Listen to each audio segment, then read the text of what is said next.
Edo napakamot, patawad insan kailangan ko tung sabihin. Magandang araw at isang mapagpalang araw po sa inyong lahat mga kalingap, sanay hindi nyo po makalimutan na mag-like sa video na ito.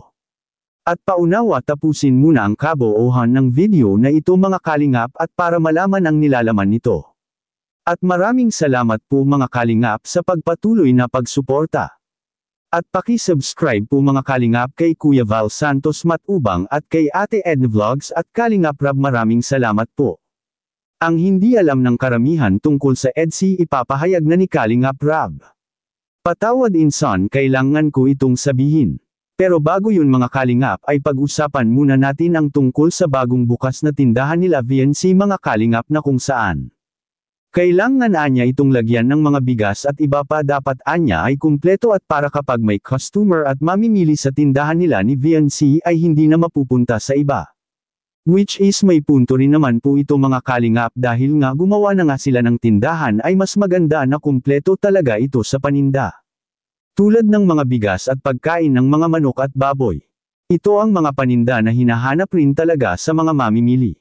At samantala may nakapagsabi rin na mas maganda rin na malagyan anya ng CCTV ang tindahan nila ni VNC mga kalingap. Dahil sa panahon ngayon na hindi natin alam ang mga mangyayari, mas maganda rin anya malagyan ito ng CCTV at para na rin sa seguridad nila hindi lang sa kanilang paninda pati na rin sa kanilang mga sarili. Dahil sa improved na teknolohiya ngayon mga kalingap, malaking bagay talaga na mayroon silang CCTV sa bahay nila ni VNC. Ito na ang kadalasan na nilalagay sa bahay ngayon at para kung may mga pangyayari man na hindi inaasahan may nakatingin talaga na kamera sa paligid nila. At sa kabilang dako naman mga kalingap, ano ba ang kailangan na malaman natin patungkol sa EDSI na kung saan dapat nyo talaga itong malaman mga kalingap, yan ang ating makikita sa video. Sa almost 90 episodes namin, kumbaga grabe yung effort nito. Kumbaga lahat kami nag-effort, pero ang nakikita lang kasi ng mga viewers is yung tapos na eh. Pero sa totoo lang po, yan, ay ngayon po. Pag-aalim mo natin yung track. Ayan, pero sa totoo lang po, bago namin may vlog, grabe yung paghihirap namin. At minsan po, wala akong narinig na reklamo kay Papa Eds. Pati excuse, kahit ano. Saka take note po, wala po yung kapalit. Wala akong binibigay na talent fee sa kanya. Kagustuhan niya lang matulungan si Biancy. Hindi niya ako mahal si Biancy. Kaya sobrang gusto ko lang din ma-appreciate si Eds kasi ilang episodes din yan, bibiro yung 80 plus episodes na wala akong binibigay po sa kanya. Sabi niya, ano lang, para sa iyo, insan kasi wala naman ako kung wala ka, walang kalingap. At syempre, sa kagustuhan niyang matulungan si Biancy po.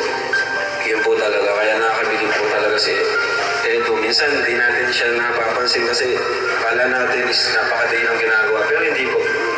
Kaya yun, saludo ako sa kanila. Kay Biancy, saludo din ako sa kanya kasi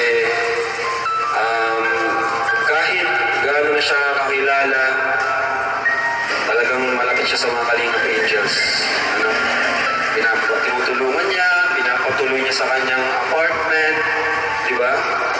Kahit kung tutusin, pwede na lang siyang mag-isa na lang eh. Kumbaga, suluhin na lang niya yung mga magandang buhay, pero hindi niya po ginawa. Well, open sa lahat yung kanyang apartment. Kaya minsan, nababash pa, di ba? Pero ganun po talaga eh. Kagaya ng Kalingap, si Kuya Val, pinapasok lahat, open lahat. So hindi maiwasan na makakapapasok tayo dito ng mga iba pala yung motibo, di ba? Sa una, mabait. Pero pag napadalitan mo, lumalabas na yung tunay na kulay. Nakakuha na ng supporters, ang lakas ng loob, kumalaban, di ba? Kaya yun po.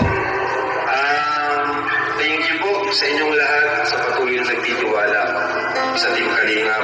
Sabi nga ni Kuya Val, itong pag-vlog namin is para po ito sa mga solid Kalingap. Hindi po ito para sa mga bashers natin. Ang ganda nito tayo sa loob ng tahanan natin, nakakatulong, wala tayong pinagabakang tao. Tuloy lang po tayo kasi hindi naman po ito para sa kanila eh. So, unang-una para kay Lord at sa mga kagaya nila natin na pinag beneficiaries natin. So yun lang po. Maraming salamat po sa inyo lahat. And congrats po. Ay, lumipat din si nanay. Oh.